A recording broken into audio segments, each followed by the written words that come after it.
Bienvenidos al Hotel Jorge Juan con Javier Aznar, un podcast de Vanity Fair y Seagram's.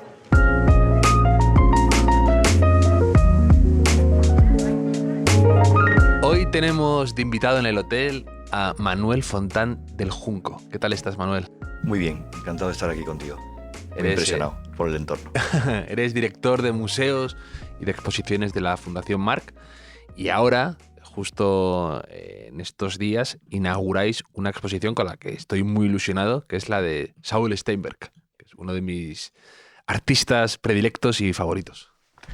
Efectivamente, inauguramos el viernes una exposición que finalmente hemos llamado, con toda conciencia y con toda intención, Saul Steinberg, artista, porque ha sido siempre una preocupación de quienes amamos y de quienes conocen a Steinberg como tú, que su propia riqueza, o sea, la capacidad que tiene de ser considerado al mismo tiempo un pintor, un escultor, un viñetista, un ilustrador, un dibujante, le hace ser difícilmente clasificable. Y la historia a veces es una mala madre con ese tipo de artistas a los que no puede clasificar fácilmente. Entonces, hay algunos de ellos, y Steinberg claramente pertenece a esa estirpe, que la gente o los historiadores o los críticos a veces, hasta que se asienta, pues le consideran demasiado dibujante para ser un artista, demasiado artista para ser un dibujante, demasiado diseñador para ser un artista puro, demasiado artista puro para diseñar,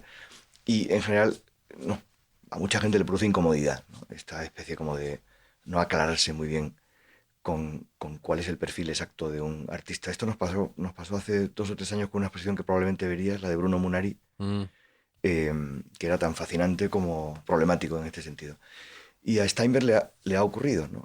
No me quiero alargar porque seguro que hacen preguntas mucho más interesantes que las que yo voy, que esto que estoy diciendo, pero bueno, dándole vueltas al título, claro, es que hasta hace relativamente poco, con una mentalidad de vanguardia a veces excesivamente, o con una conciencia de lo que es la vanguardia histórica a veces excesivamente purista, casi decir que un artista era un dibujante casi era insultarlo, ¿no? O sea, era como degradarlo, ¿no?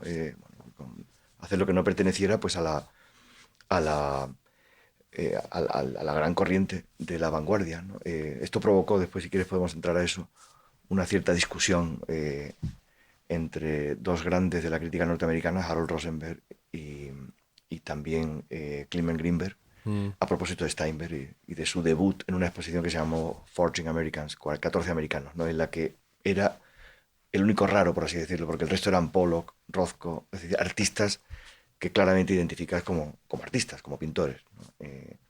Después podemos hablar de eso. Pero estamos muy ilusionados. Y la exposición se llama, literalmente, como dicen ahora los jóvenes, Saul Steinberg, artista, ¿no? Es como un statement, como una declaración, ¿no? Sí, porque lo que dices tú, Steinberg yo creo que era bastante difícil de clasificar y él mismo un poco se lo tomaba al final de sus días un poco a guasa, ¿no? Pues decía, la gente quiere saber que si un animal tiene alas y pone huevos, ¿no? Entonces decía, no, a mí se me quiere meter en un cajón Sí. y desconcertaba a propios y a extraños. Él también se clasificaba, se denominaba, ¿no? Como un escritor que dibujaba también, incluso. Absolutamente, sí. Sí, como un escritor que dibuja, ¿no? Sí, un escritor que escribía dibujando, claramente, ¿no? O sea que en pocos casos, como en el de Steinberg, es cierto eso tan lugar común, pero por eso verdadero, que es esa frase de a veces una imagen vale más que 1000 palabras, ¿no? Sí. Es decir, que puedes explicar. Estoy hablando ahora de una pieza que va a estar en la exposición, que es mítica, que en la que se ve en un paisaje un cubo perfecto, o sea, perfectamente dibujado como por la mano de un arquitecto, del que sale un bocadillo de los que se usan en los cómics, no para hablar, pero sí para pensar, o sea, que tienen pequeños bocadillos hasta que llegan al mayor, y hay otro cubo dibujado con un trazo muy grueso y mal, ¿no? Bueno, digamos, yo mismo he tardado mucho en contarlo porque obviamente necesitas verlo, Sí. pero seguramente tardaría todavía más en explicar que la conciencia que tenemos de nosotros mismos nos hace pensarnos con bastante más perfección que la que realmente tenemos. Quiero decir que pensamos que somos un cuadrado perfecto y en realidad, incluso en nuestra imaginación, pues sus límites son borrosos, no somos tan claros como parecería, no nos conocemos a nosotros mismos tan bien y tan perfectamente como la ciencia querría, y eso lo soluciona con 4 trazos, con 4 líneas Steinberg, ¿no? Y por eso hace pensar tanto.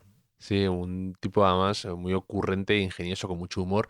Y luego también con una vida muy complicada, difícil y con poco mezcla de muy mala suerte con buena suerte por Sí, momentos. sí, efectivamente. Sus comienzos son, el pobre nace en Rumanía, se tiene que ir de ahí, va a Milán a estudiar arquitectura, llega Mussolini, claro, a todos los judíos les tienen que decir que les condenan al exilio, él tiene que acabar la carrera, además llevaba una vida bastante bohemia, ¿no? Él decía que ganaba ya como dibujando para revistas y se lo gastaba todo rapidísimo, Sí, invitando amigos, sí, y entonces tuvo que acabar, y cuando él cuenta de forma muy, y te impresiona como lo cuenta, que cuando le dan el título, ¿no?, de arquitecto, le aclaran de la raza hebrea para que la gente sepa que es licenciado, pero.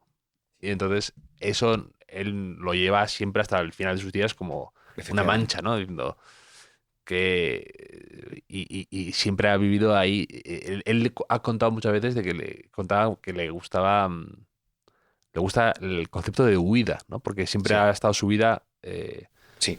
Esto es lo que la comisaria invitada del proyecto, que es Alicia Chillida, que intentó allá en los años 90 hacer un proyecto sobre Steinberg que se frustró para el Ah, Reina Sofía, ha llamado pues la errancia como característica claro. de Steinberg. Sí, es un artista errante, ¿no? Si quieres, y eso pues, digamos, el pueblo judío tiene mucha tradición, es un judío errante, ¿no? Eso que dices es muy cierto. De hecho, ese certificado que nos ha mandado el Politécnico de Milán está en la exposición. La Ah, gente va a poder verlo. Y creo que la gente va a poder hacer una conexión directa con algo que los que hemos vivido parte de nuestras vidas en países distintos al nuestro, hemos ido, hemos vuelto, hemos pasado de un país a otro, tenemos muy claro, ¿no? Que es todo lo que se podría llamar algo así como la papelería de la identidad, ¿no? La identidad no es solo un concepto filosófico, sino es eh, el modo en el que explicas a qué te dedicas. Claro, si dices soy artista, pues es más fácil. Si eres arquitecto, dibujante, ilustrador, trabajas para revistas, además eres artista, expones en galerías, ya es más complicado, ¿no? La identidad también es los papeles que te exigen para pasar de un sitio a otro, ¿no? Él tiene que, y como sobre todo en sabes, esa época era papelería claro, la ahí. documentación, ¿no? Sí, sí. Y es una documentación que es artificial, obviamente, no es natural, aquello que tenemos todos de manera natural es que somos seres humanos, ¿no? Del género humano, ¿no? Pero después todo lo demás es histórico, es artificial, no quiere decir que sea falso, pero es artificioso. Eso le lleva, eso es una de las experiencias, yo creo, que lleva a Steinberg a su famosa serie de certificados, ¿no? Mm, Ininteligibles, ¿no? Que mm. hace para amigos, con sellos que él mismo se inventa, con timbres, con tampones, con tinta, como certificando bueno, pues cosas raras o ininteligibles, ¿no? Quiere decir que ponen de manifiesto ese carácter viajero que tuvo, o ese carácter errante de una especie de migrante. De alguna manera, por volver a lo que comentábamos de la difícil clasificación, o sea, del hecho de que, como él decía, la historia del arte no sabe muy bien dónde ponerme, ¿no?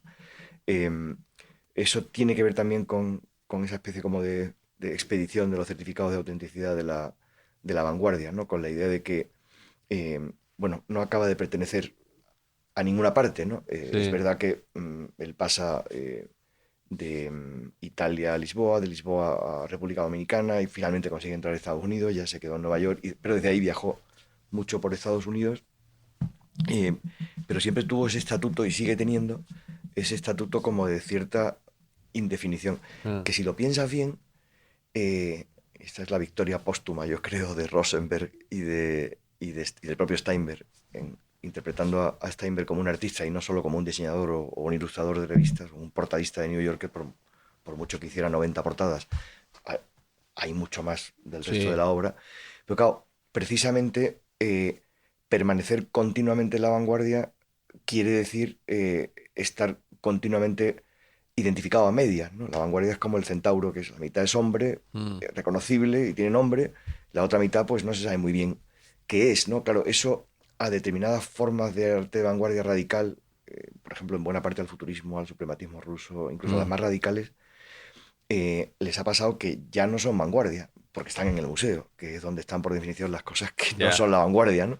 Y en cambio, con Steinberg hay todavía esa duda. Bueno, pero ¿pertenece al museo? ¿Debemos exponerle eh, con la misma naturalidad con la que exponemos a un pintor o a un artista de vanguardia? ¿No pertenecerá más bien a estos museos que han proliferado, que son maravillosos, ¿no? Pues el Museo de la Ilustración, el Museo del Dibujo, el Museo del Cómic, el Sí. Museo de la Imagen Animada? No, es un artista. Sí, siempre un poco el dibujo o también el humor está siempre bajo sospecha, Mm, ¿no? Me parece que ya es algo más infantil o poco serio efectivamente, o poco profesional, si acaso, y es sí. un error absoluto porque te pierdes muchas cosas muy interesantes por el camino.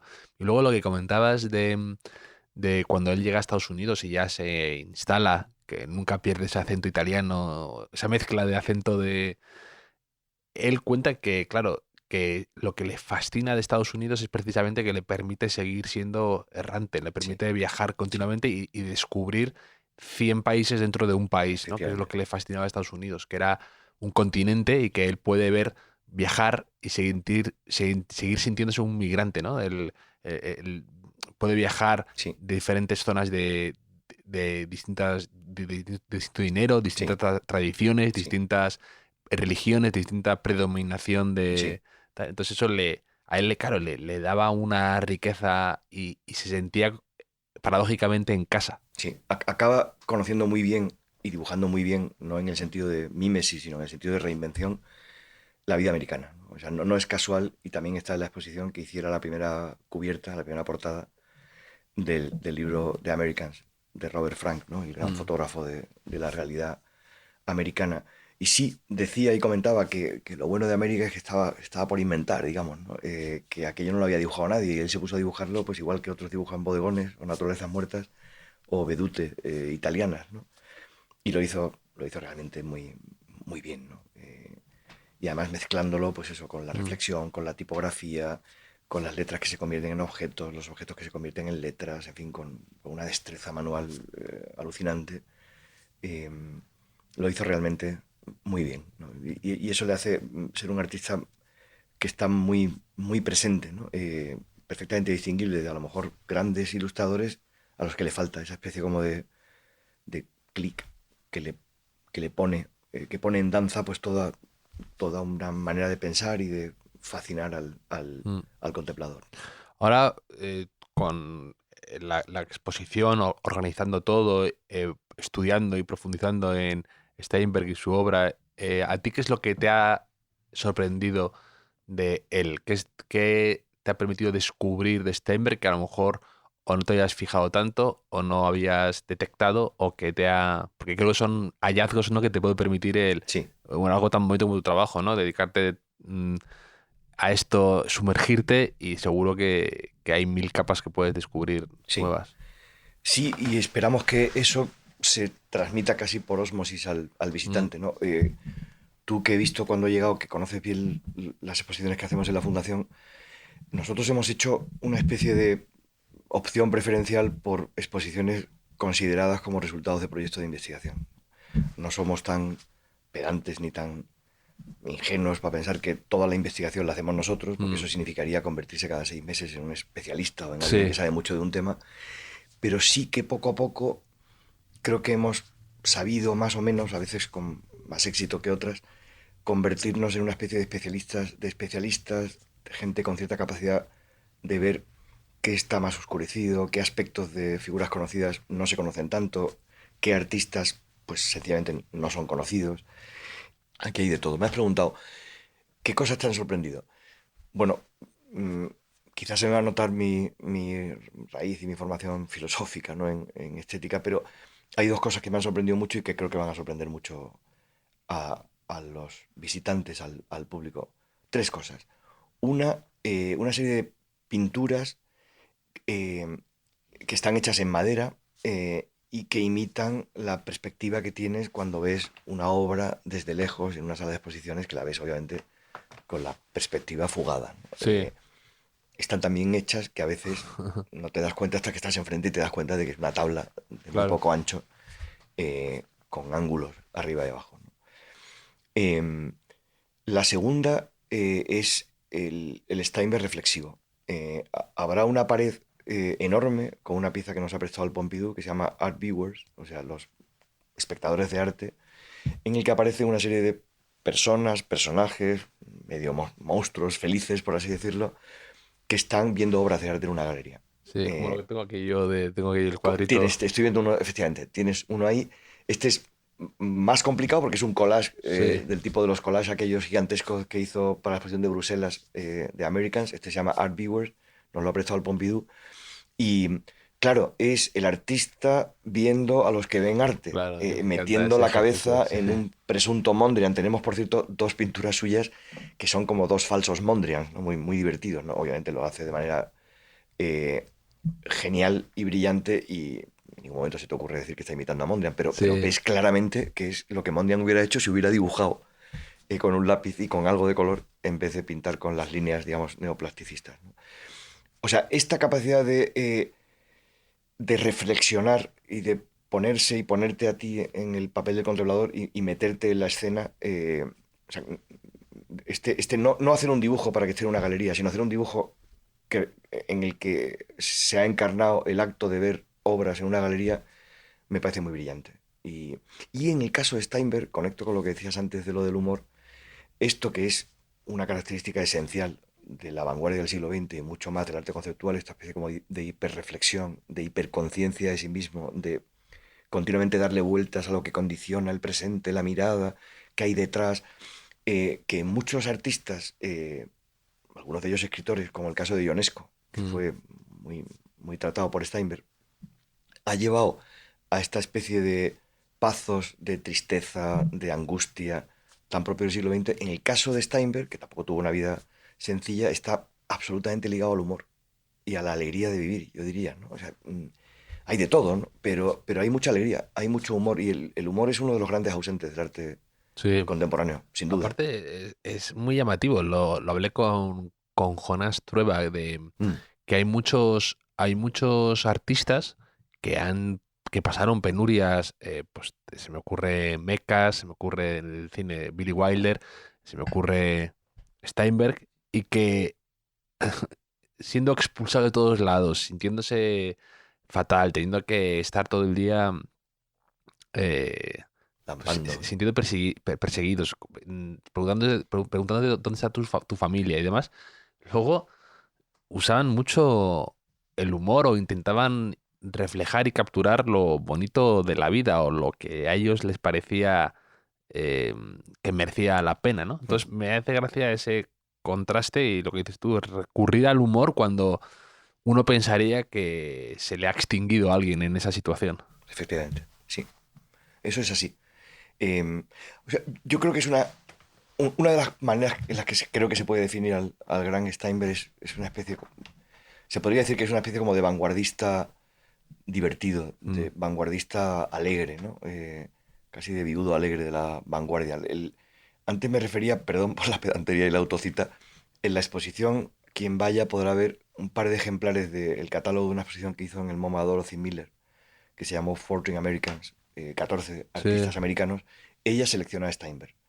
Claro, cuando lo ves, es una rareza, porque de pronto claro. vas pasando de cuadro abstracto a cuadro abstracto, de cuadro además violentamente abstracto, ¿no? Mm, Polo, y de pronto te encuentras pues con dibujos de Steinberg. Claro, te haces la pregunta de qué pinta esto aquí. Esto llevó a Clement Greenberg, que hizo la crítica de esa exposición, a decir que la exposición era muy buena, que claramente pues, era un buen ejemplo de cómo el arte americano estaba en la cabeza, digamos, del arte de la segunda mitad del siglo XX, pero que aunque Steinberg era bueno, no pintaba nada allí, porque era un mm, dibujante, ¿no? Es decir, bueno, realmente sí que pinta, y este aspecto, digamos, reflexivo de sus dibujos, en los que dibuja gente que está dibujando, mm. dibujándose a sí mismo, o viendo, son dibujos para exponer, claro, no dibujos solo para publicar, eh, dibujos de gente viendo arte que van a ser vistos en el contexto en el que la gente va a ver arte y va a ver esas Mm, cosas.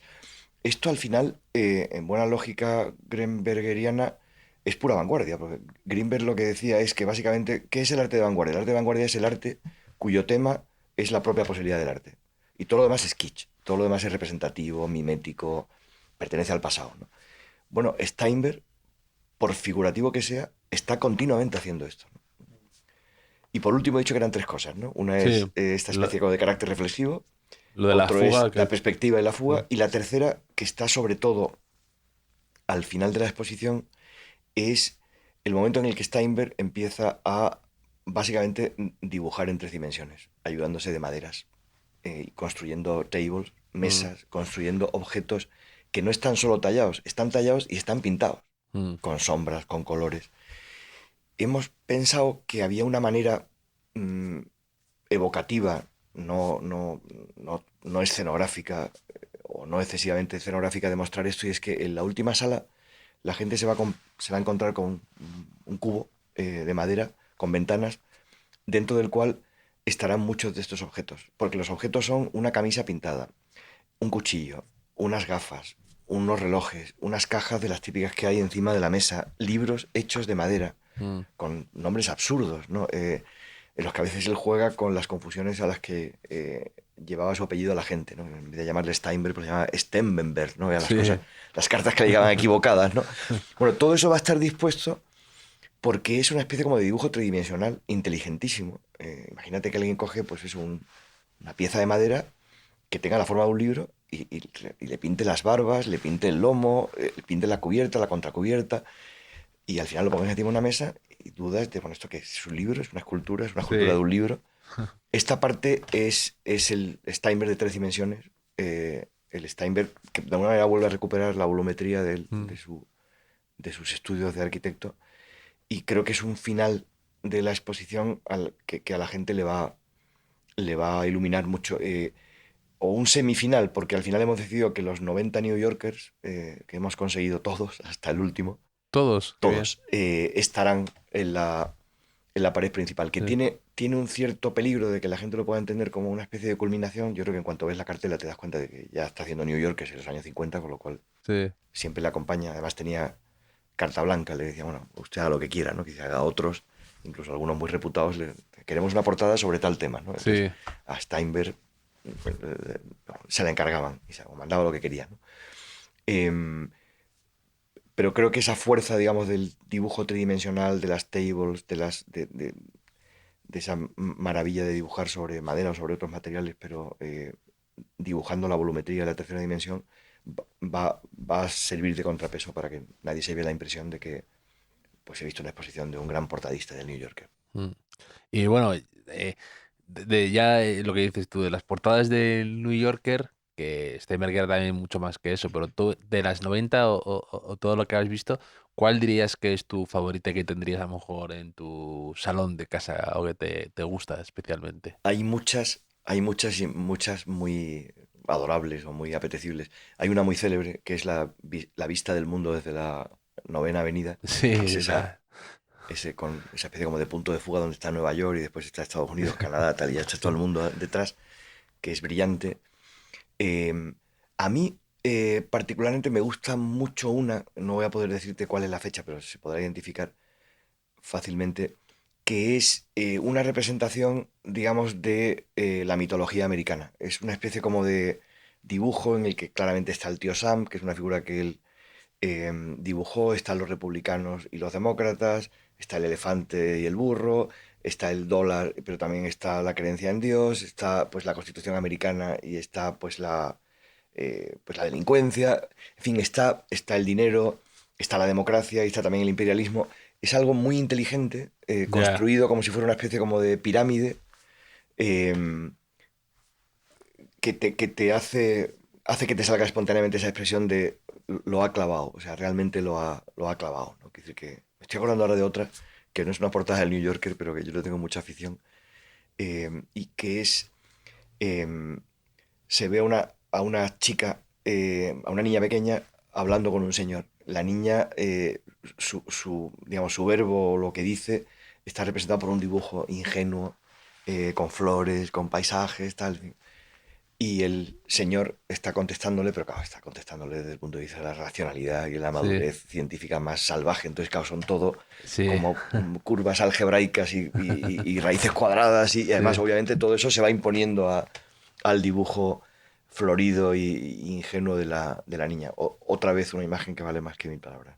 Sí, en todo eso, a mí esas cosas que hacía bocadillos. Una de mis favoritas es alguien que está como en lo que parece una entrevista de trabajo o un tema. Sí, Entonces le hace como un ilustradísimo lleno de pequeñas no, palabras, un no enorme, pero lleno de, sí, a su vez, de arabescos, de sí, palabras sí, sí, bonitas sí, y tal, pero sí. es al final la palabra que queda Es un no rotundo, es un no rotundo. es Esas verdad, cosas es bueno. me parecen geniales de Steinberg, de cómo a veces era capaz de hablar de la burocracia o todo lo que dices tú, de que te den permiso por existir o por todo eso, Sí, lo hacía muy bien Steinberg. Y luego también ahí, claro, ha influido a muchos artistas, tú, o a otros dibujantes, claro, a la bueno, gente que le gusta Kino, por ejemplo aquí, Kino bebe mucho de absolutamente. Steinberg y esos juegos que acabamos de hablar de lo de confrontar a una niña con Sí, y jugar con las imágenes y todo eso lo hace Kino también muy sí, bien. sí, sí. O sea, Mafalda podría ser una sobrina de Steinberg, vamos. Ujú. Creo que también está muy presente en Sempé, está muy presente en algunos caricaturistas o ilustradores franceses, alemanes.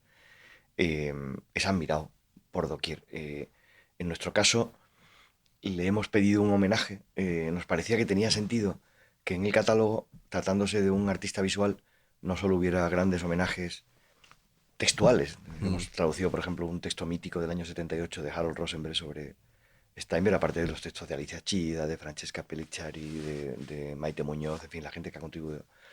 Pero pensamos que había que hacerle, había que hacer una especie como de ensayo visual, y se lo pedimos a Andrés Rábago, al Mm. Roto. Y el Roto ha hecho una cosa muy bonita, jugando con la idea de las máscaras de Steinberg, con la protuberancia de su nariz, que era muy significativa, igual que su bigote, con sus muñecajos estampados, y ha hecho algo sin palabras, más casi de Ops que del Roto. O sea, no las viñetas geniales que hace en El País, que tiene un comentario debajo.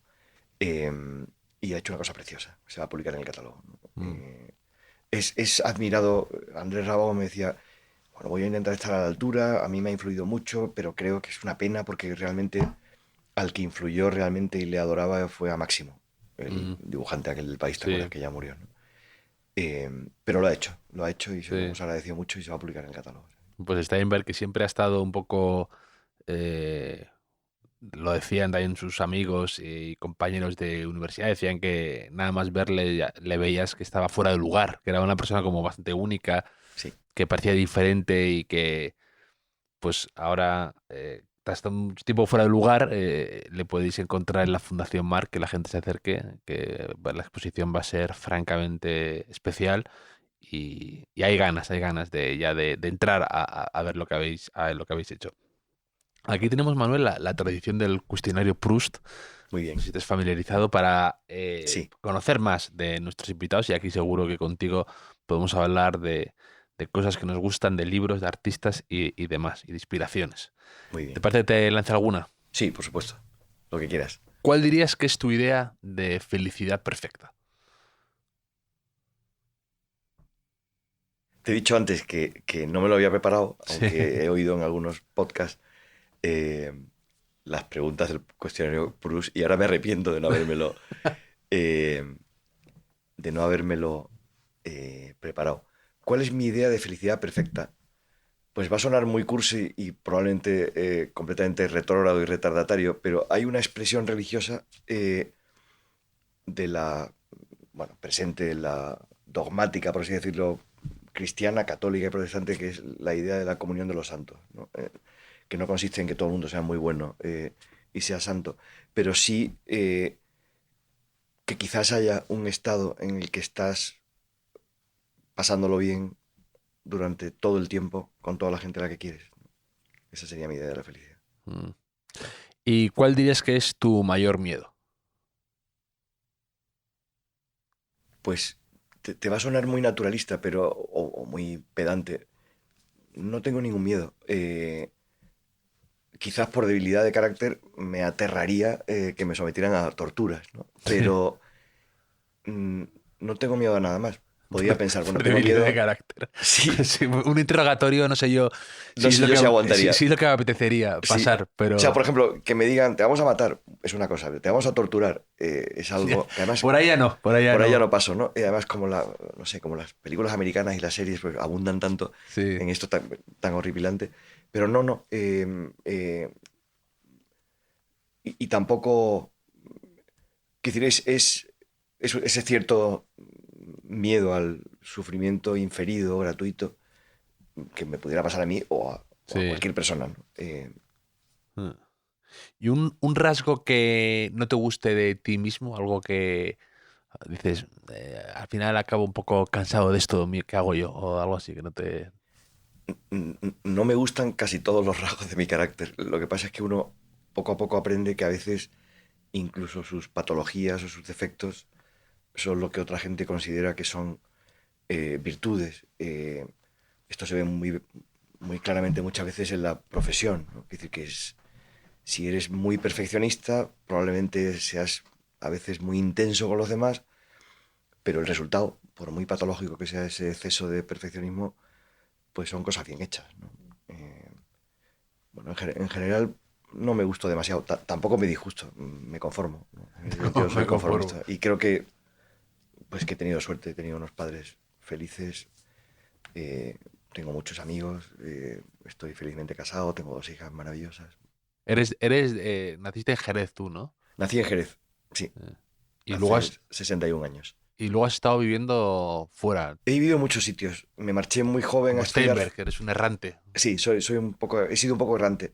Cosa rara para la gente de Jerez porque casi todo el mundo vuelve o no se va porque se vive muy bien. Claro, en Jerez Pero me tira marché a mucho estudiar para... filosofía, cosa que evidentemente no se podía hacer allí.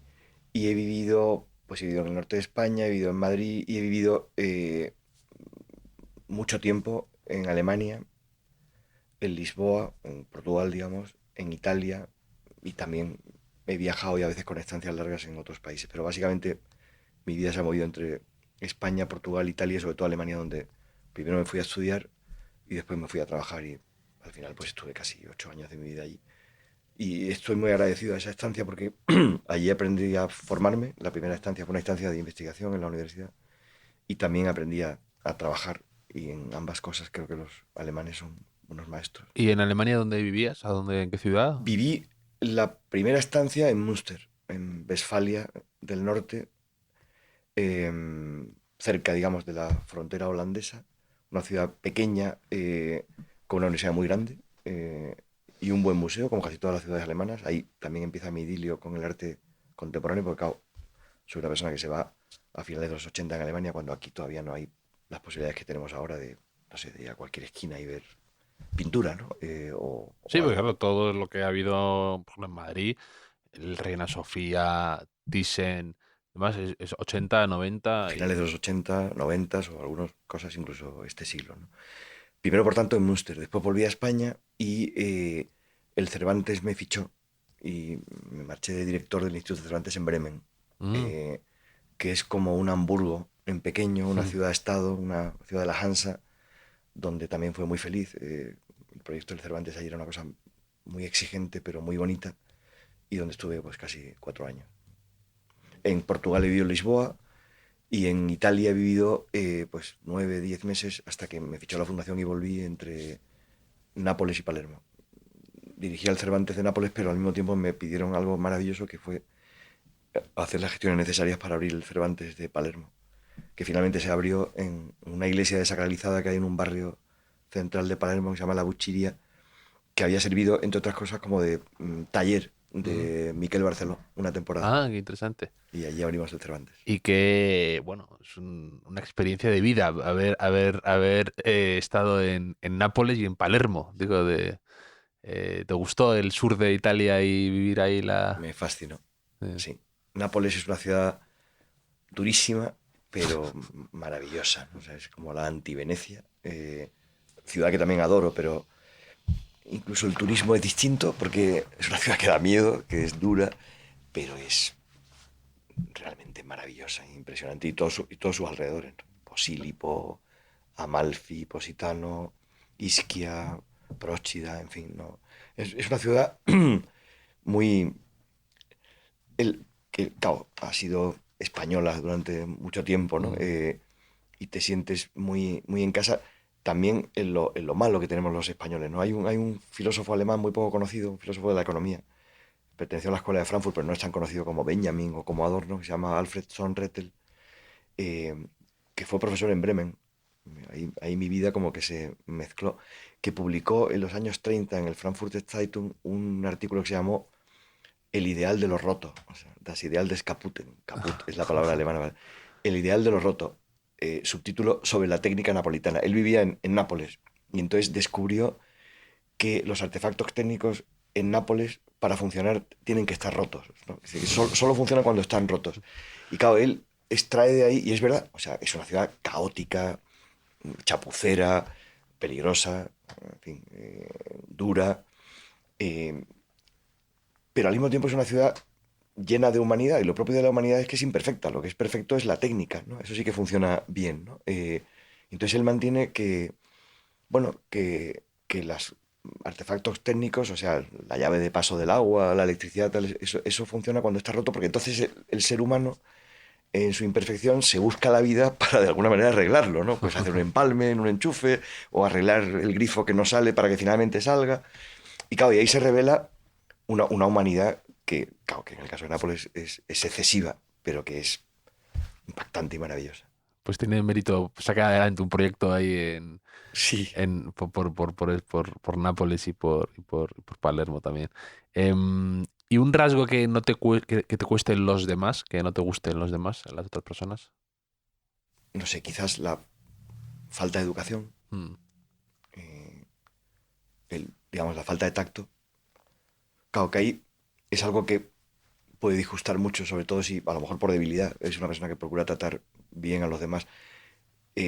Pero además, a mí en particular, creo que por lo que me irrita, esto quizás es excesivamente filosófico y estúpido, pero es porque, claro, al final la persona, iba a decir, aunque suena un poco condescendiente, la pobre persona que no tiene tacto, tampoco tiene tacto para no darse cuenta, para darse cuenta de que no tiene tacto. Entonces, claro, por eso no tiene tacto. Entonces es una cosa muy, muy, muy dura, ¿no?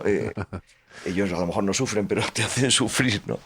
Porque no se dan cuenta, ¿no? sí. Y a veces la falta de tacto es algo, pues, Bueno, y en el mundo del arte a veces parece que la falta de tacto o ser muy directo y confrontacional parece que a veces te da más validez para eh, mostrar tus opiniones, ¿no? O que sí, tiene más firmeza tu criterio sí. si eres tajante o te muestras absolutamente Sí, duro, sin fisuras, eso es, rotundo, eso es, rotundo, esa es la palabra. Como pues que parece sí, que de un tiempo a esta sin parte, compromisos. exacto, parece que mostrarte rotundo y sin ningún atisbo de duda, parece que a veces se confunde, ¿no? Con criterio y con tener la verdad. Sí. A ver, en el trato con artistas descubres que los artistas muchas veces tienen una especie de doble juego, que es una de las cosas que les hace artista, entre una vulnerabilidad absoluta, les Mm, afecta a todo, porque son hipersensibles. Yo tengo ese rasgo de carácter, aunque no soy artista, ¿no? Entonces eso es bueno y también es malo. Y al mismo tiempo una seguridad infinita en lo que hacen. ya. Pero de todos modos, o sea, estoy de acuerdo con eso que decía, no me acuerdo quién, probablemente Wilde o alguien por el estilo de que con buenos sentimientos no se hace buena literatura, ¿no? Pero con malos sentimientos tampoco se puede trabajar bien. Eh, digamos, una cosa es que uno sea rotundo, eh, incapaz de encontrar términos medios y compromisos en su trabajo como artista, como escritor, y otra cosa es que uno sea así con las personas, ¿no? Mm, Esto siempre me ha sentado mal, sí, ¿no? Quiero decir que, no sé, quizás porque siempre he trabajado en equipo y en algunos casos pues he tenido la responsabilidad de ser el que hacía cabeza en el equipo. Llevaba mal cuando la gente no se porta bien con sus compañeros, cuando el ambiente de trabajo es hostil, cuando también pasa a veces con la excesiva camaradería, ¿no? O sea, el lugar de trabajo no es el lugar en el que, no es el ámbito familiar, ¿no? sí. Pero hay una excesiva dureza que al final hace que todo se resienta, ¿no? Mm, Y no tiene sentido, ¿no? mm, O sea, y admiro a esos artistas que son muy duros consigo mismos, pero después son son buenas personas, son vulnerables, son tratables. Eso es perfectamente compatible con el rasgo ese radical que para mí tienen los artistas, al que tú casi te referías antes, cuando has dicho algo acerca del carácter único y especial de los artistas. Lo que le pasa a los artistas es que básicamente son unos seres, son unos extraterrestres, es gente que viene del futuro, ¿no? No viene del pasado, porque se adelantan a su tiempo, vienen del futuro y por eso los buenos artistas, obviamente, los artistas con mayúscula, ¿no? Eh, son problemáticos, son difíciles de clasificar. Steinberg es uno de ellos.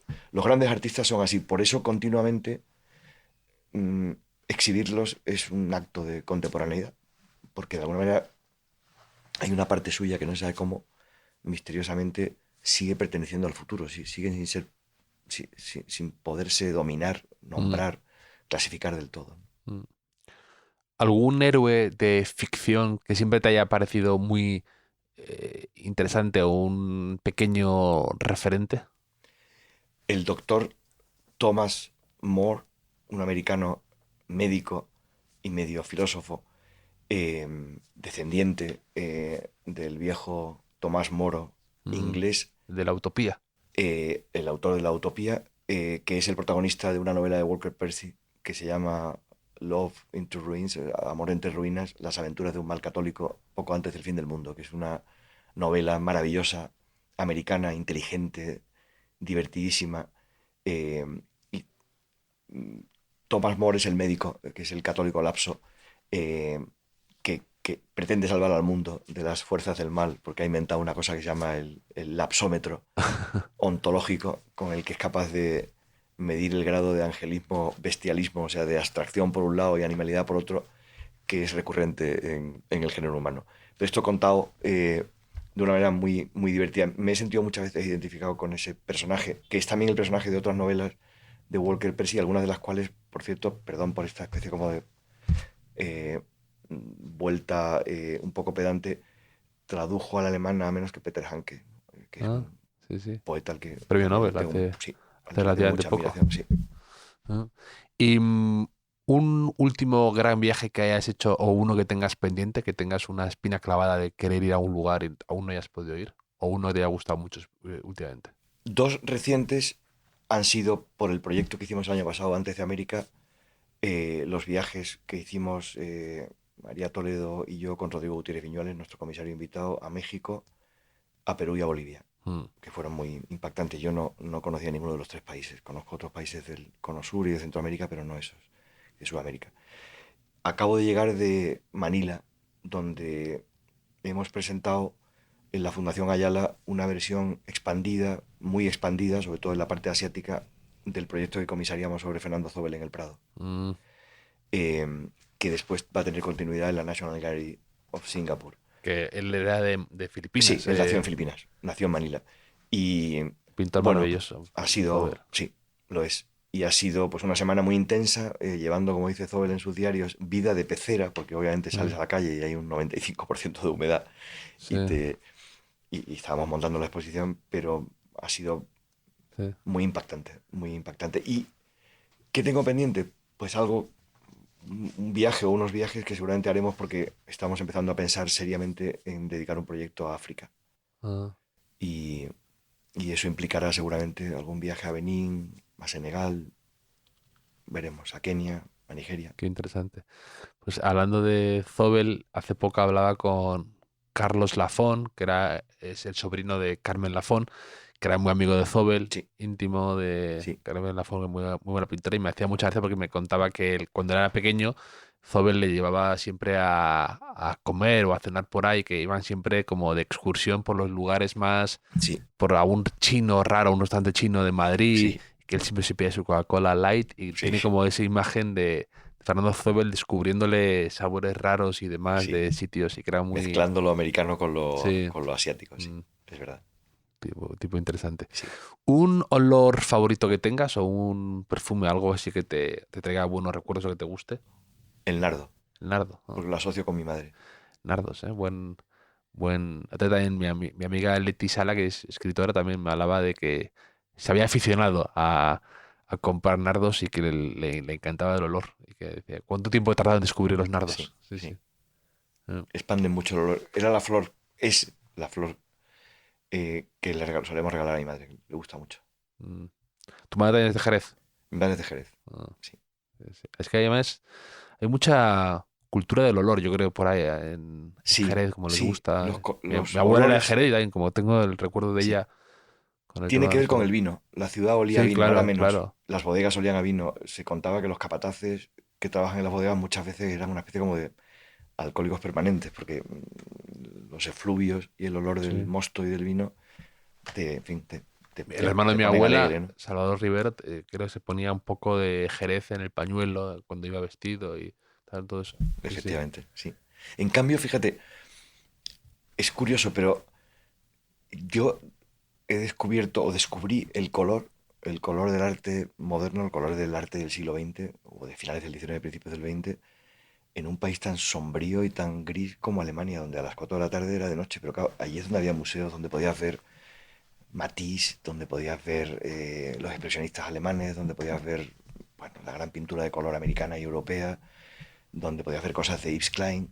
Entonces, estando a 14 kilómetros de la costa y a otros 14 de África, en Jerez, en el sur profundo, donde también, sobre todo en invierno, yo diría, ¿no? Pues los coloridos son muy, muy impactantes, ¿no? Pues, pero sin embargo, mi sensación de haber descubierto lo que es el color y haber sido consciente del color se produce en Alemania. Mm. En el norte Tuviste. de Alemania, además. Sí, sí, sí, sí, sí. Hace poco estuve en Berlín, estuve viendo, ahí tienen alguna exposición tenía una exposición de Caspar Friedrich, Sí, Caspar David Friedrich. sí, Han hecho una especie como de gigantesca retrospectiva, sí, sí. sí, y Nosotros luego, hicimos con la autora del catálogo razonado de sus dibujos una muestra dedicada al dibujo de Friedrich en 2010, creo que lo hicimos, o 2011, quizás. ah, Resultó muy bien. Arte de dibujar la llamamos. ah. Es un grande, sí. Y luego también en Berlín, nunca la había visto, estaba Nefertiti, ahí, Sí, claro. en el Altes Museum.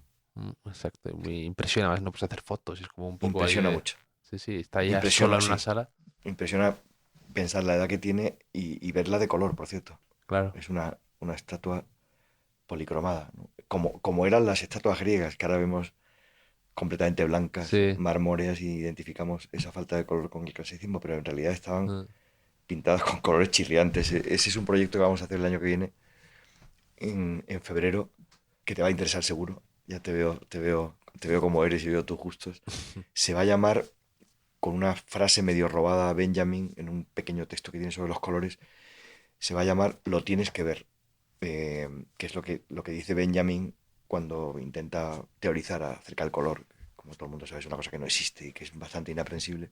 El subtítulo es La autonomía del color en el arte abstracto. Digamos, la emancipación del color, incluso de la forma, ¿no? En el arte del siglo XX. Pero también habrá, me he acordado cuando has hablado de Friedrich, una especie como de cámara de maravillas donde vamos a intentar contar, eh, por medio de muchos libros de teoría del color de finales del XIX, principios del XX, muchos ensayos de artistas, muchos manuales sobre el uso del color mm, en tintes, en textiles, en pintura. Bueno, cómo se le han dado vueltas, tantas vueltas a esa realidad un poco esquiva, mm, pero sin la cual no nos podemos imaginar el mundo, que es el ya. color.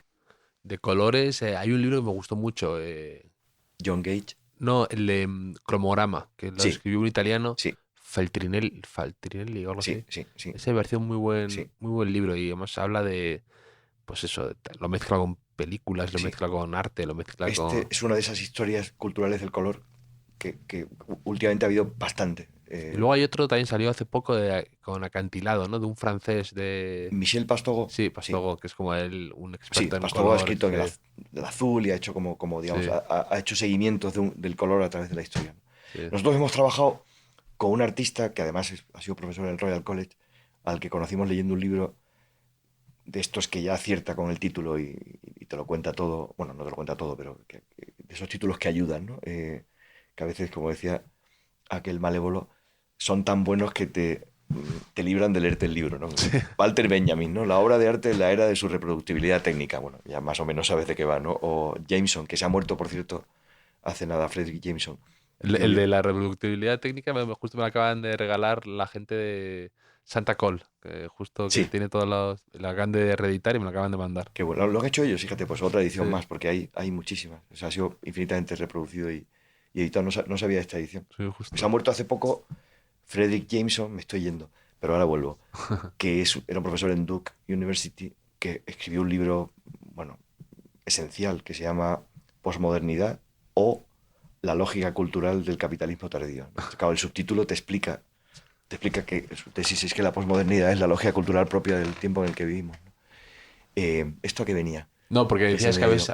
habéis trabajado con un Hemos profesor. trabajado con un libro de Dave y con el propio David, que ha sido el editor de la... ¿Cómo se llama David qué? David Batchelor. Ah, David Batchelor tiene un libro, se publicó en inglés y ha sido traducido al castellano, se llama Cromofobia, mm, y que va de esta especie como de carácter sospechoso que siempre ha tenido el color. Que tiene que ver, por cierto, con algo que estará también presente en la exposición, y es que es algo que ha estado muy ligado a lo ideológico, lo claro, político, lo sí. social y lo cultural, ¿no? Es decir, cuando piensas en colores y piensas en, bueno, en que la determinación, digamos, de algo tan, Qué interesante tan, lo de los. Claro, no había pensado nunca en la cromofobia, ¿no? sí, sí, esta Pues, idea de que lo abigarrado, lo colorido, pues es una cosa que asocias, esto lo dice gente como Le Corbusier, ¿no? Pues a los pueblos poco civilizados, ¿no? Poco modernos, poco sofisticados, digamos, ¿no? La asociación de la elegancia o de la seriedad con el blanco y el negro, pero no con los colores abigarrados, o, bueno, la relación que hay entre el color y la diferencia entre razas, ¿no? Pues los blancos, los negros, los amarillos, los rojos, en fin, ¿no? claro, solo eso, pero también claro, el impacto que ha tenido los uniformes, ¿no? Todo el tema de incluso, no sé, sociológico, por ejemplo, lo de irte de picos pardos tenía que ver con lo de Sí, las faldas marrones que sí, llevaban las sí, mujeres sí, sí, de ¿no? la calle. De la calle, ¿no? Todo esto y todo lo de, pues eso, lo de cómo a veces usamos los colores para, ¿no? Como de forma peyorativa, ¿no? Es curioso, no había pensado nunca un libro sobre esto, pero me interesa, Sí, lo, sí, lo- sí, lo- lo leeré. te va a ¿Tú gustar. tienes alguna fobia a un color que te cueste mucho? Eh, tengo, no, en general me gustan casi todos. Me gustan a veces los colores y las mezclas raras, ¿no? Pero no tengo fobia a ningún color. Bueno, hay algunos que me parecen quizá excesivamente cursis, que no los usaría, pero determinados celestes, ¿no? Pero en cambio, no sé, incluso los rosas o Sí, los rosas violentos, digamos, y mezclados con marrón, en fin, incluso los colores aparentemente feos sí. me gustan. ¿Y alguno favorito? O sea, ¿Alguno favorito? Bueno, creo que uno de los grandes del 20 es Yves Klein. Y Yves claro, el Klein es azul. el azul Klein. Pero, fíjate, no he pensado. Durante mucho tiempo me atrajo mucho el amarillo. No sé. Supongo que tendrá que ver con algún rasgo de carácter, pero El amarillo está asociado con mala suerte también, claro. sí, es verdad. Aquí. No sé si es extendido o solamente en España, pero Sí, es, es verdad. es interesante todo esto, Sí, sí. Y lo de, sí, sí, cómo nos asociamos colores a algo. Sí, sí, voy a investigar sobre eso, me gusta, me sí, gusta. es bonito. Un, un bocado perfecto que tengas, algo que digas, mira, esto me encanta. Mi Madalena de Proust. Sí, exacto, tu magdalena de Proust. Bueno, lo que me transporta a la infancia, al invierno de Jerez, que aunque la gente no lo sabe, pues es muy húmedo y se pasa mucho frío, es la sopa de arroz con hierbabuena que hacía mi madre y que tomábamos a la vuelta del colegio, ¿no? Cuando éramos pequeños, ¿no? Eh, Más contemporáneo me apasiona el... O sea, viví 3 años en Portugal. Yo había decidido inconscientemente que no me gustaba el bacalao y jamás probé bacalao. Y he tenido que casarme para descubrir que el bacalao es una cosa maravillosa y mi mujer hace uno exquisito, ¿no? Un bacalao a brás de estos. Sí, ¿es portuguesa tu mujer o No, no? es española. ¿Y un hotel favorito en el que hayas estado? ¿Que te haya gustado? Uno cuyo nombre no recuerdo ahora, en Stromboli, Stromboli. muy sencillo y maravilloso. Y el Gran Hotel de Rusia en Berlín, que ya tiene un precio prohibitivo, pero no sé, tenía que ir a Berlín y buscando apareció este de una cadena internacional que lo estaban promocionando y era un hotel maravilloso. ¿Tienes un... A ti que te ha gustado mucho el tema de libros que estaban en el Cervantes y demás. ¿Tienes algún poema o algo, un texto que viaje contigo siempre, o sea, que te sepas casi de memoria que podría estar como, que podrías tener como enmarcado en algún sitio o algo así, o que te guste? Tengo un poema, de hecho, en casa hay un poema enmarcado, bueno, más que enmarcado, impreso en vinilo en un espejo viejo, en el que te ves cuando lo lees. Es un poema de Brian Patten, un poeta contemporáneo inglés que se llama Ha entrado en mi espejo, y habla de una mujer que entra en un espejo. Ah.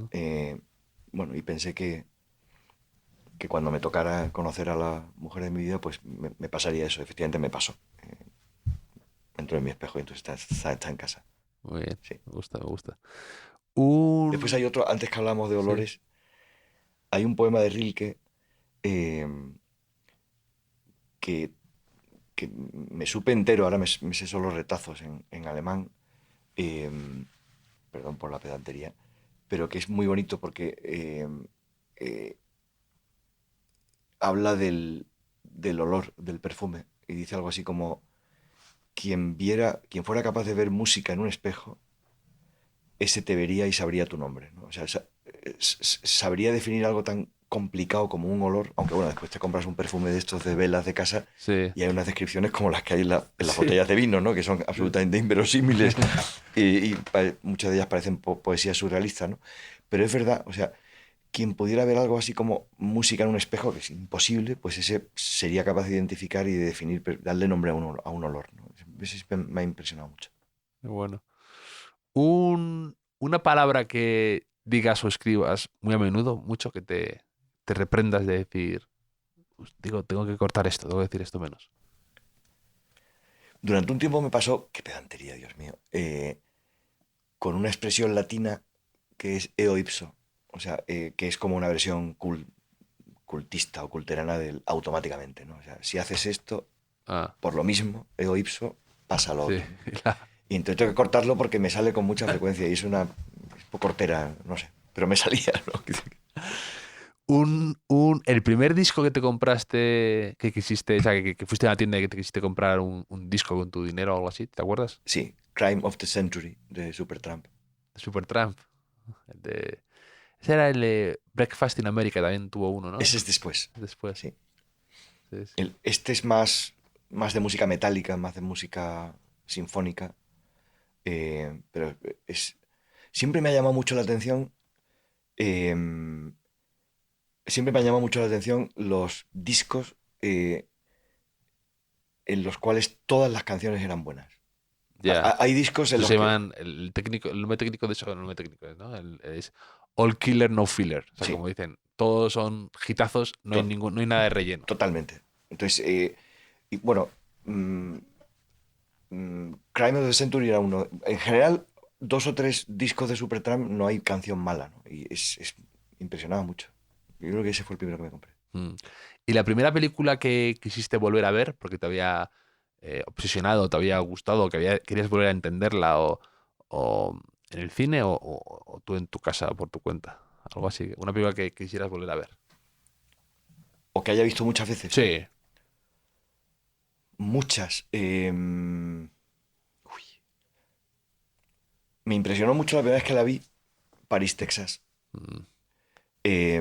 Me impresionó mucho, ahora me impresionó tanto que me he olvidado el título, una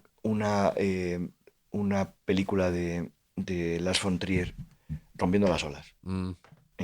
Después me parece que se ha disparatado mucho Lars von Trier, pero aquella película me impactó enormemente. Aquella rueda de prensa que da en Cannes, que habla como de, que defiende, o sea, habla como del nazismo o sea, y estás, el resto del reparto, creo que era Kristen Dunst, están Sí, ojipláticas sí, sí, ante sí, su desbarro, ante totalmente.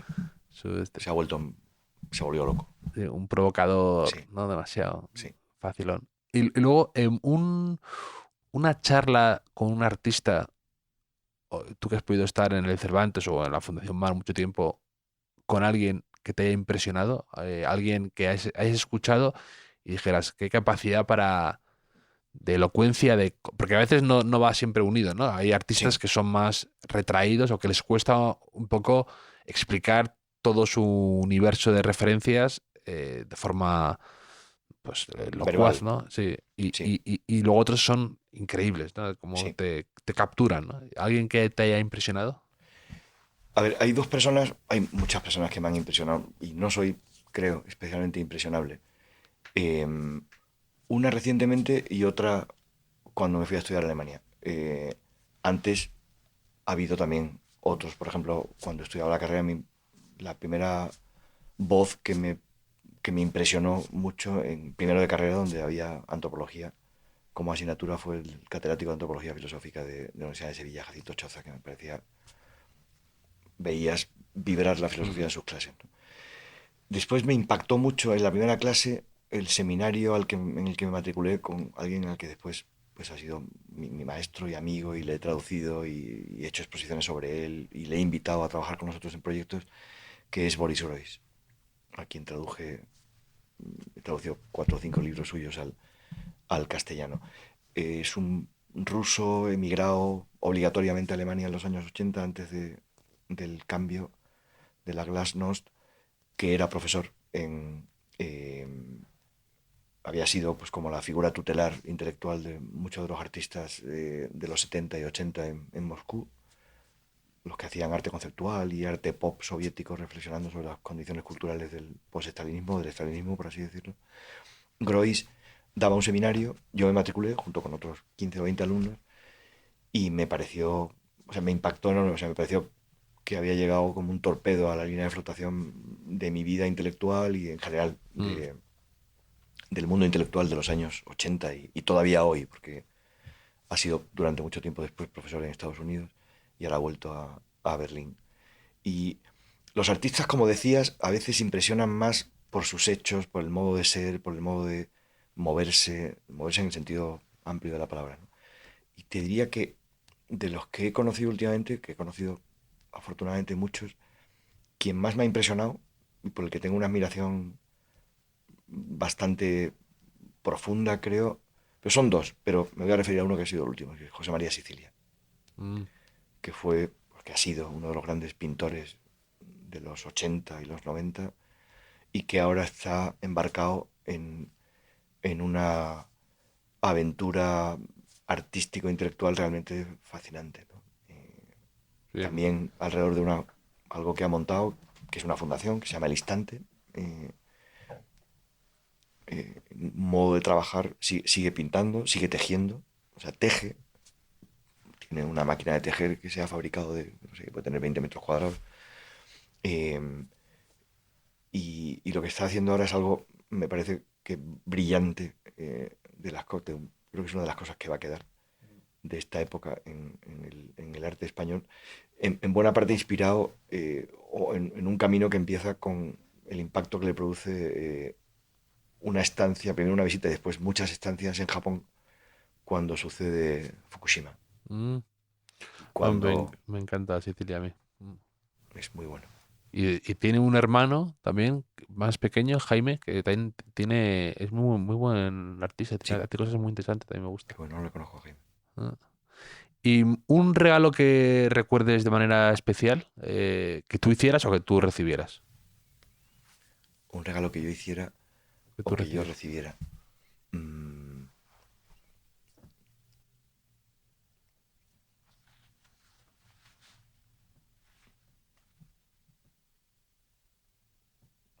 es poco significativo, pero en uno de los últimos viajes a Jerez, mi madre me dijo, toma, te doy esto que sé que siempre lo has querido tener. Y me dio un cenicero que había en casa, de plata, que yo jamás había manifestado que lo El quería, mínimo interés, pero pero bueno, me sorprendió tanto que digo, pues bueno, por supuesto, claro, mil gracias, cómo no, por tal, fin tengo por este. fin lo tengo, ¿no? Y allí lo tengo. Qué Me ha gracia, regalado, sí. como todas las madres, muchas cosas y yo a ella. Y, pero me pasó esto, me parece, es como, digamos, el regalo en realidad fue que alguien disfrutaba muchísimo. Quizá yo me he olvidado y algún día dije, ah, mira qué bonito es esto, Sí. y se lo apuntó en la noche de los tiempos y no lo olvidó, ¿no?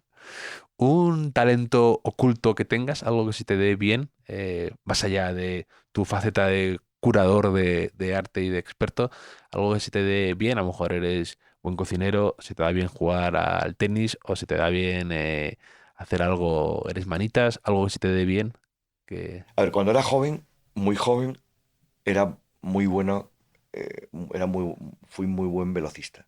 Ah, Eh, Ahora yo creo que todos mis talentos son públicos, casi tanto como, si es que los tengo, como mis defectos, que también son muy públicos. No, creo que no tengo ningún talento oculto.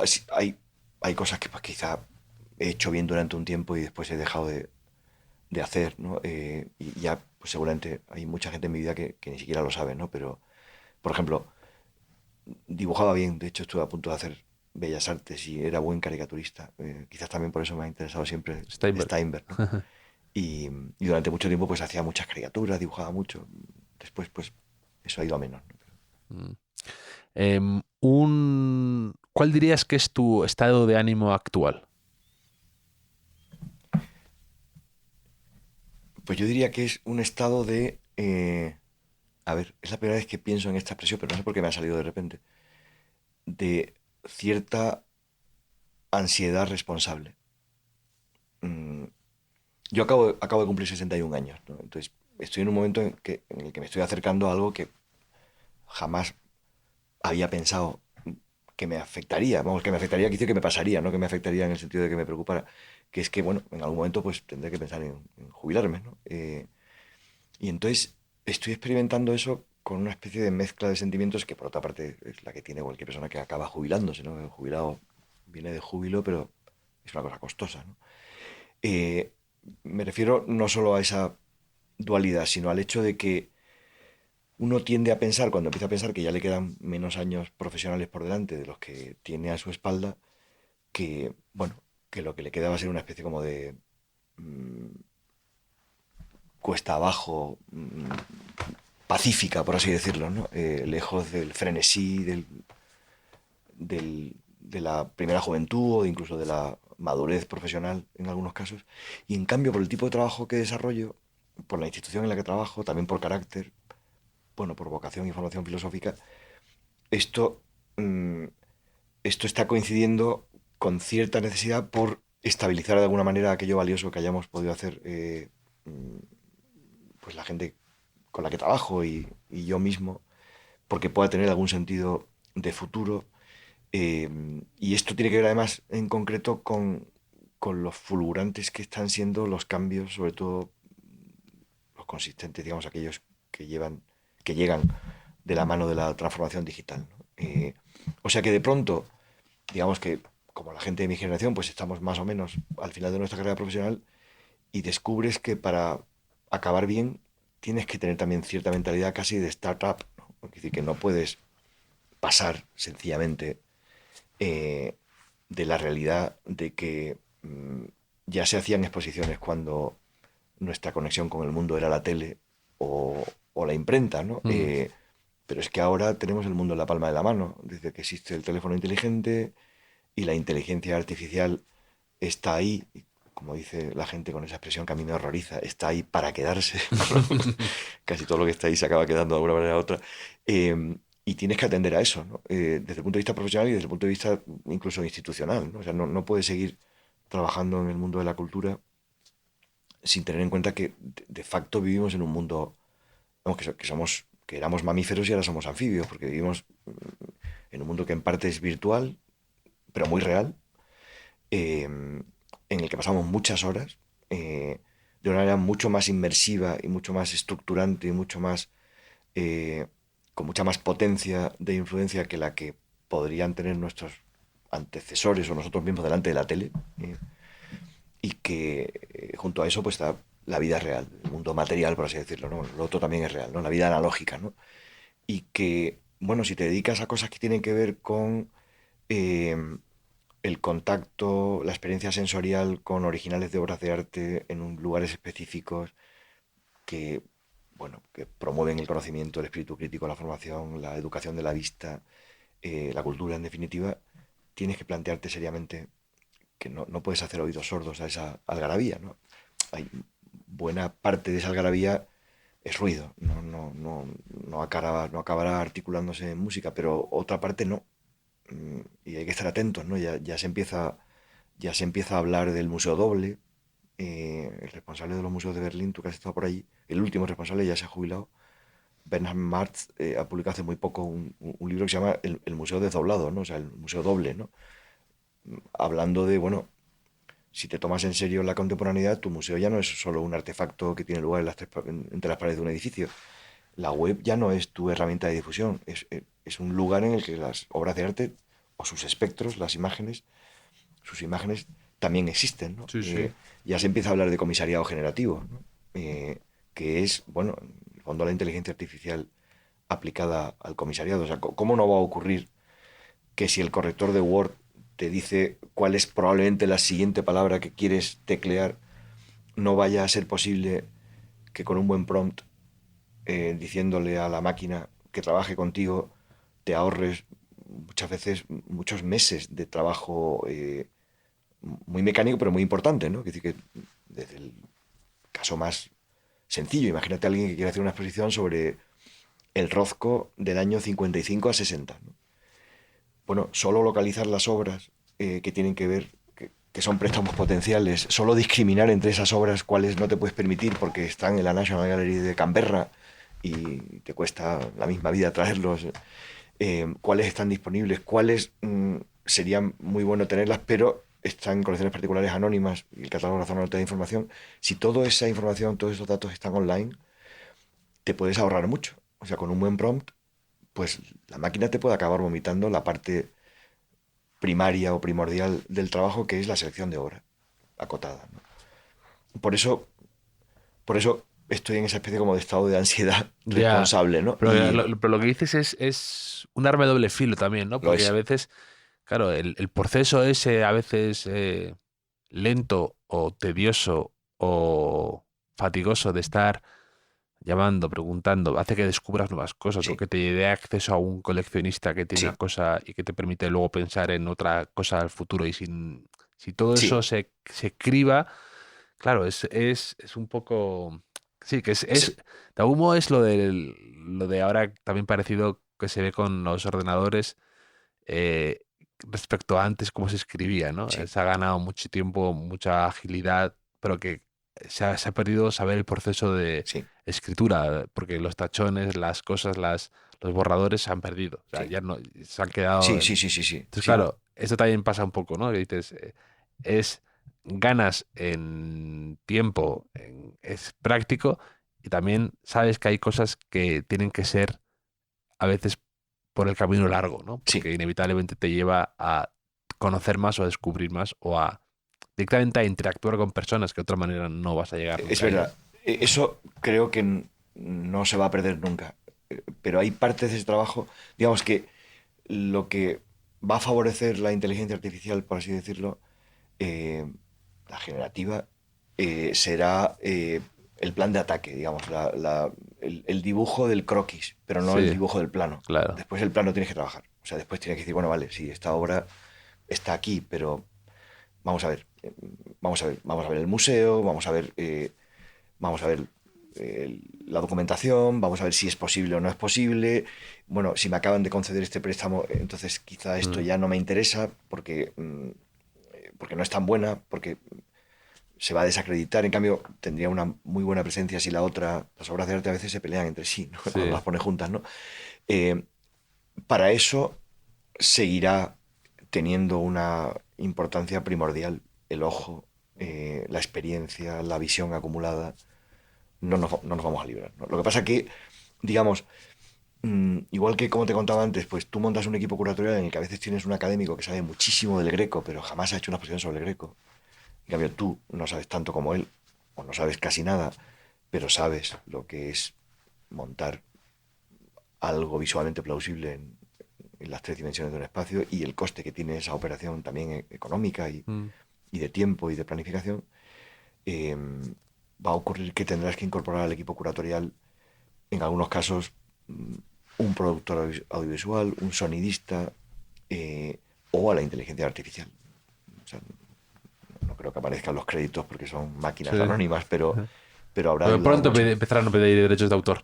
Ya Sí, verás. sí, sí, totalmente. Y, pues la exposición que has puesto como ejemplo de Rozco, a ver si la hacéis. Estamos trabajando en una que haremos, la hemos retrasado un poco porque hay cierto movimiento en el mundo rozco y no es fácil, pero claro, a nosotros nos ha pasado una cosa y es que de alguna manera mi generación, la generación que empieza a trabajar en la fundación ya en este siglo, ¿no? Pues Javier Gomá, que se incorpora como director en 2003, yo que me incorporo como director de museos y exposiciones en 2005 o 2006. Digamos, tenemos un pasado, o sea, de alguna manera, institucionalmente hemos trabajado una parte a hombros de gigantes, porque no Sí. toda institución en España puede decir, bueno, ya hicimos. Ahora, por ejemplo, en el año 26 vamos a hacer una exposición dedicada a Robert Rauschenberg. Ya la Fundación hizo la primera sobre Rauschenberg en el año 87.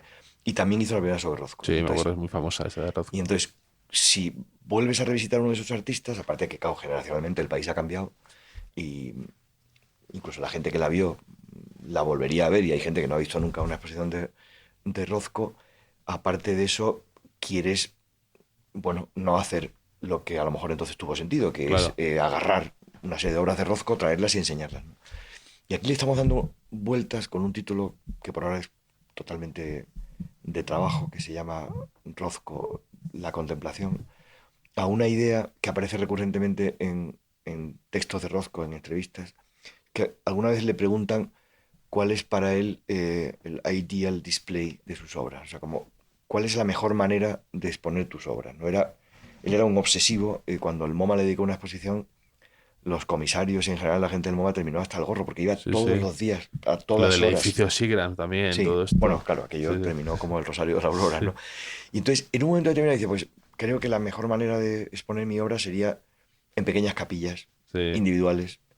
Hicieron algo así, ¿no? Al borde del camino, no lo ha No hecho lo han nadie. hecho nunca. No lo han hecho nunca y es lo que queremos hacer. Sí, qué bueno. Sí, Ah, pues a ver si sale adelante a eso. ver si sale adelante. ¿Viste la de París? Sí, la vi.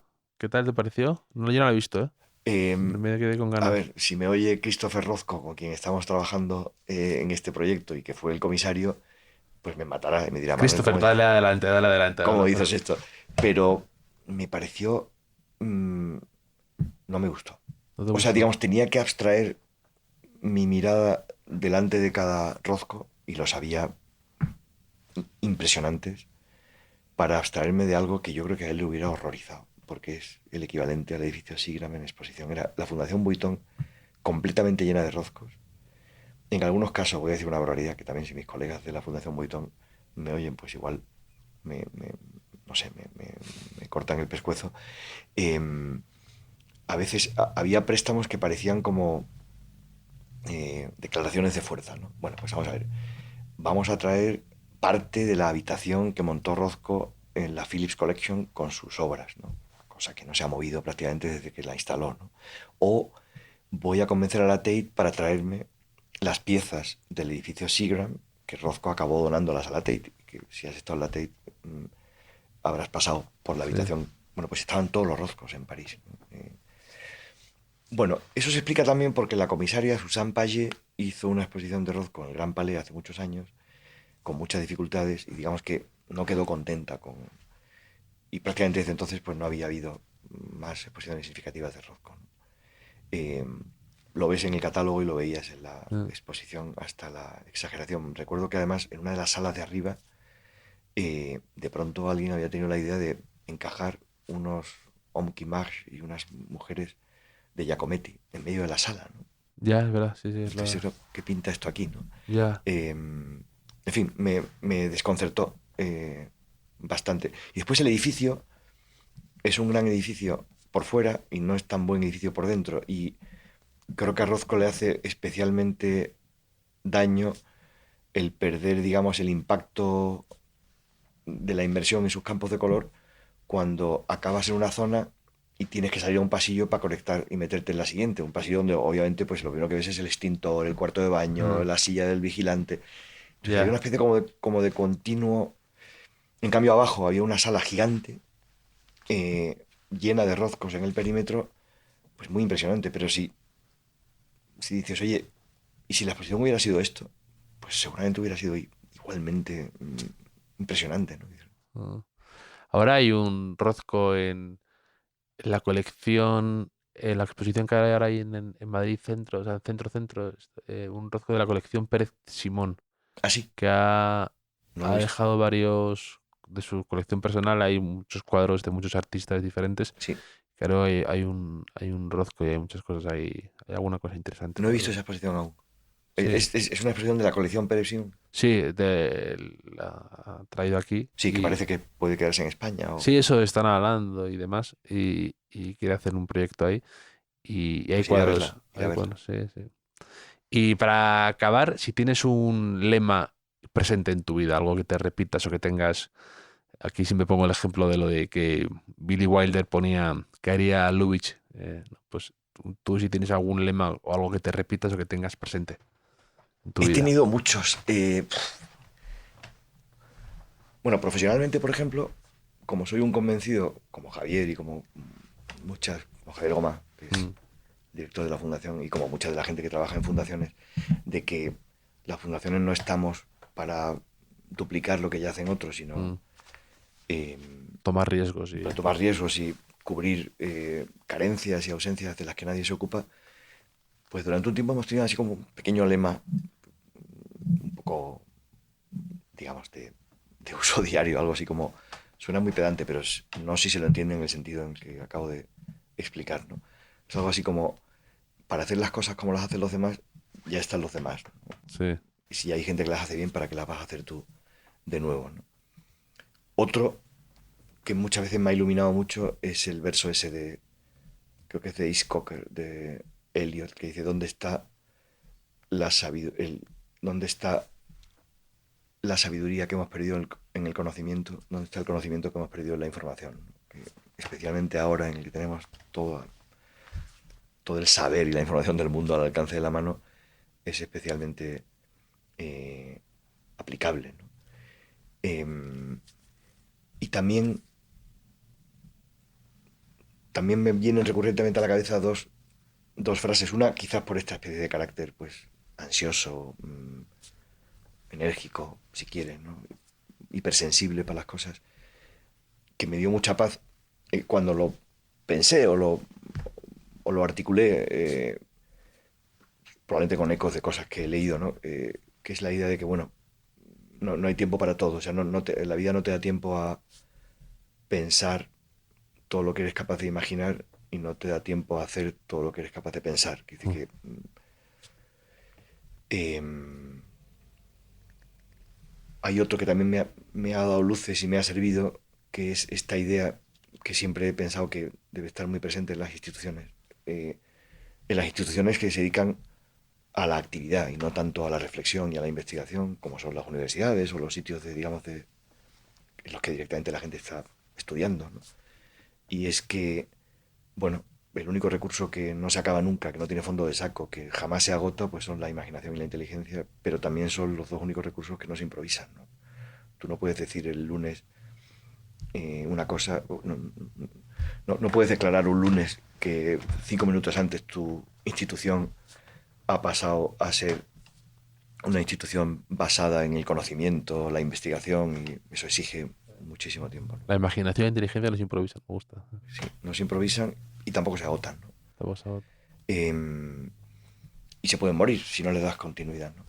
Bueno, y por último, durante mucho tiempo, bueno, aparte de lemas más personales, digamos, pensando en lo profesional y en esta especie de suerte que uno a veces, bueno, que algunas personas hemos tenido en la vida, de que te paguen por lo que te gusta, ¿no? Y trabajar en lo que soñabas y en lo que te llena y prácticamente no considerarlo trabajo, eh, me ha dado muchas luces siempre y me ha ayudado ese lema de Hölderlin, de donde está el peligro, ahí está también la salvación, ¿no? O sea, donde está el peligro, ahí está también la solución, ¿no? Dice que esa especie como de dialéctica de solo si te arriesgas acabas encontrando algo valioso. Eh, si no te arriesgas, pues probablemente eso no va a mm. ocurrir y por tanto la cercanía entre el peligro y la solución entre, eh, entre esas dos caras de una moneda que quizás sea la misma, pues es muy cercana. Mm. Manuel, me lo he pasado fenomenal hablando Yo también. contigo de tantas cosas que nos pueden gustar, que todo el mundo se acerque estos días a la exposición en la Fundación Marc, ahí en la calle Castelló de Saúl Steinberg, que van a disfrutar seguro con lo que habéis hecho y probablemente a lo mejor te encuentren a ti por ahí, por los pasillos, eh, Seguramente. que que es una labor muy bonita la que hacéis en la Landmark. Es un referente, un sitio al que siempre conviene dejarse caer. Y mil gracias por pasarte, por las cosas tan bonitas que me has traído, de los catálogos y los libros que me has regalado. Y un placer haberte tenido aquí en el hotel. Muchas gracias, Javier. Ha sido un placer.